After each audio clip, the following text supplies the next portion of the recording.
convidar os amados irmãos para o dia leitura e pequenos comentários do dia do Senhor 23. Nós estamos no catecismo terminando, se não me engano, terminaremos no próximo domingo, se Deus permitir, a análise do credo apostólico. E estamos na terceira parte do credo. O credo ele é fundamentado na Trindade, na pessoa de Deus Pai, na pessoa de Cristo, o Deus Filho, e na pessoa do Espírito Santo, onde abordamos questões como crermos na igreja, na ressurreição do corpo, na vida eterna. E hoje estamos falando a respeito da nossa justificação, dia do Senhor 23, que aproveita para você que agora crê em tudo isto, ou seja, todos os 12 artigos do credo apostólico. Tá? O credo apostólico, como sabemos, e mencionamos, para talvez alguém que não saiba, é um resumo da fé cristã, ou seja, o que cremos, o que de fato um cristão crê. Então o credo apostólico é o resumo da fé cristã. Tá? Então quando alguém diz, olha, creio nisto, creio naquilo, tudo, nós temos, olha, isso não prossegue a fé cristã, né? Nós temos um resumo do que é de fato a fé cristã. Bom? E hoje no dia do Senhor 23, vamos falar a respeito da nossa justificação. Pergunta 59.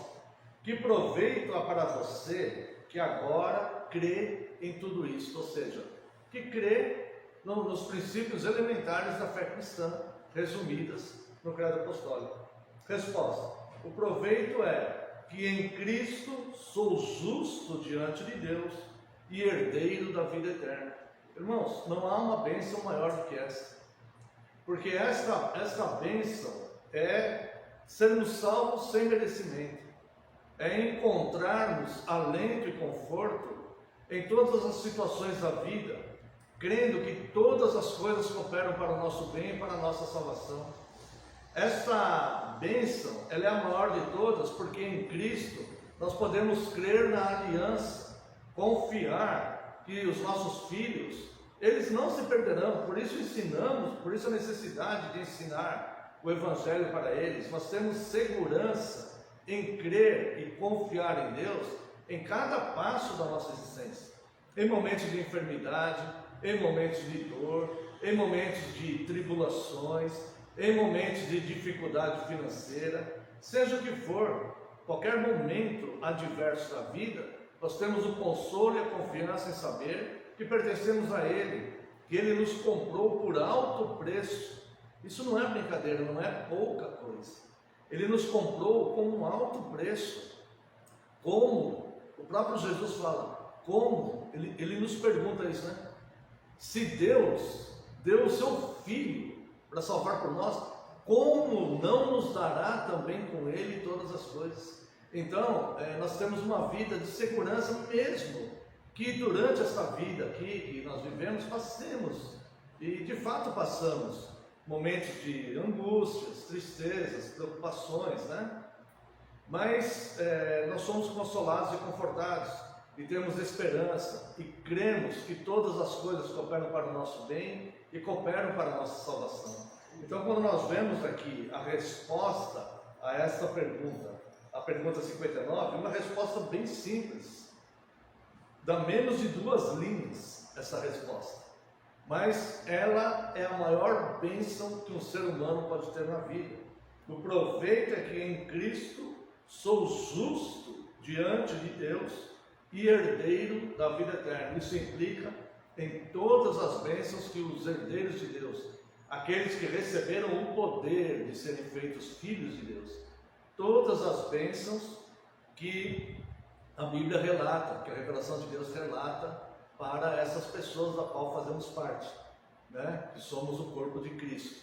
Então ninguém se sinta inferiorizado no corpo de Cristo, né? E nem superior aos outros. Nós somos todos iguais e temos o mesmo valor para Deus e temos o mesmo cuidado de Deus, seja em momentos felizes, de alegria, que também passamos pela graça de Deus, seja em momentos de dificuldades, tá? Então, nós confiamos plenamente na graça de Deus. Pergunta 60. Como é que você é justo diante de Deus? Esta é a pergunta mais pertinente que existe sobre a fé cristã.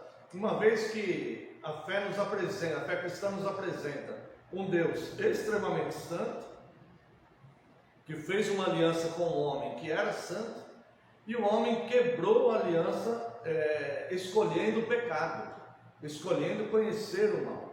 Então a pergunta mais pertinente que alguém pode fazer a um cristão é essa: como é que você é justo diante de Deus, se você também é um pecador?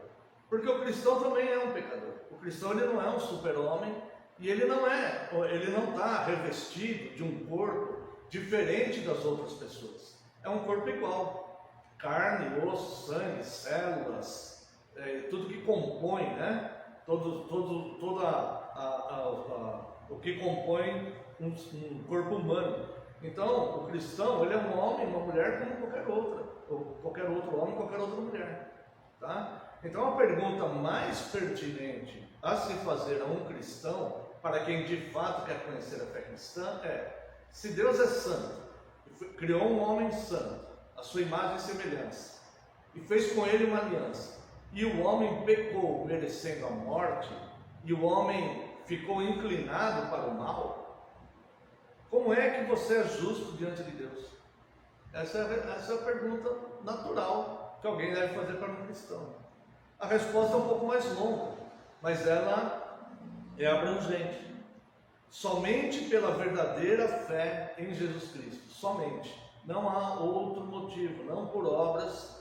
Obviamente devemos dar um bom testemunho, obviamente devemos ter boas obras, devemos ser pessoas melhor que nós pudermos ser, devemos nos esforçar para sermos ótimas pessoas, auxiliar os demais, amar as pessoas, né? Cuidar das pessoas. Mas nenhuma dessas atitudes nossas poderiam nos tornar justos diante de Deus, porque nós não temos justiça própria e continuaríamos ainda no estado de miséria espiritual. Então, somente pela verdadeira fé em Jesus Cristo, embora minha consciência me acuse, que é um cristão respondendo a esta pergunta: como é que você é justo diante de Deus? Somente pela fé em Jesus Cristo, embora a minha consciência me acuse, ou seja, eu sou consciente do estado que eu sou um ser humano, sou um homem, né? Embora a minha consciência me acuse de haver pecado gravemente contra os mandamentos de Deus, sem nunca ter obedecido nem sequer um deles, e de ainda ser inclinado a todo o mal, Deus, no entanto, sem que houvesse em mim qualquer mérito próprio, somente pela sua graça, imputa-me a perfeita satisfação, justiça e santidade de Cristo. Então, nesta resposta aqui, nesse parágrafo da resposta, mostra a nossa miséria espiritual, certo? Que o homem é inclinado para o mal, está num corpo corruptível, né? E ele luta contra o seu próprio pecado. Portanto, ele não tem justiça própria e não pode ser justo diante de Deus pelos seus próprios esforços. Não confundir, mais uma vez eu falo que é delicado, né? Porque algumas pessoas acham que não precisam então fazer nada. A Bíblia fala que nós devemos desenvolver nossa vocação, nossa eleição, né? nossa salvação. A Bíblia fala que nós devemos desenvolver, procurando imitar Cristo, né? Imitar Cristo. Mas sabemos que não conseguimos isso, mas temos que ter isso no nosso coração e tentar fazer isso, tá? Agora, a resposta ela vai mostrar a nossa miséria espiritual, né? Que essas coisas todas não podem nos salvar, tá? Deus, no entanto, sem que houvesse em mim qualquer mérito próprio, não é pelo nosso merecimento, somente pela sua graça, imputa-me a perfeita satisfação, justiça e santidade de Cristo. Eu quero convidar os irmãos para observar algumas coisas importantes. Primeiro, o Antigo Testamento já falava sobre isso, tá? Não é como as pessoas dizem, que essa graça é só no Novo Testamento, e uma nova aliança, e o Novo Testamento passou tudo e caducou. Não é, tá? O Antigo Testamento já nos mostrava que Deus escolhe não por méritos das pessoas, tá? Veja aqui em Deuteronômio, capítulo 9, verso 6, vai dizer: sabe, pois, veja como Deus fala isso, ó. Fique sabendo disso. Quando ele fala sabe, vírgula, pois, vírgula, ele está dizendo, esteja ciente disso, entenda isso, tome a ciência sobre isso, saiba disso. Sabe, pois, que não é por causa da tua justiça que o Senhor teu Deus te dá esta boa terra para possuí-la, pois tu és povo de dura serviço.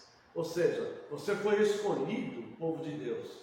Você vai herdar essas terras da promessa, a ser povo de Deus, mas não pela tua justiça, porque você não é justo. E aqui ainda diz que é um povo de dura serviço. Dá a entender que tinham povos até mais maleáveis, mas Deus escolheu esse povo. Então, o conceito de eleição de Deus no Antigo Testamento é o mesmo conceito de eleição de Deus no Novo Testamento. Todo mundo que foi salvo por Cristo. Então, ninguém que foi salvo, ninguém que é alcançado, ninguém que é escolhido por Deus, é por merecimentos próprios. Ao contrário, não merecíamos, tá? E ainda vemos aqui também no Novo Testamento, na carta do apóstolo Paulo a Tito, capítulo 3, vou chegar lá, Tito capítulo 3, versos 4 e 5, onde a palavra vai nos dizer: quando porém se manifestou a benignidade de Deus, nosso Salvador, e o seu amor para com todos, não por obras de justiça praticadas por nós, mas segundo sua misericórdia, ele nos salvou mediante o lavar regenerador e renovador do Espírito Santo. Então veja que não foi pelos nossos méritos, não por obras de justiça nossa, mas pela misericórdia de Cristo.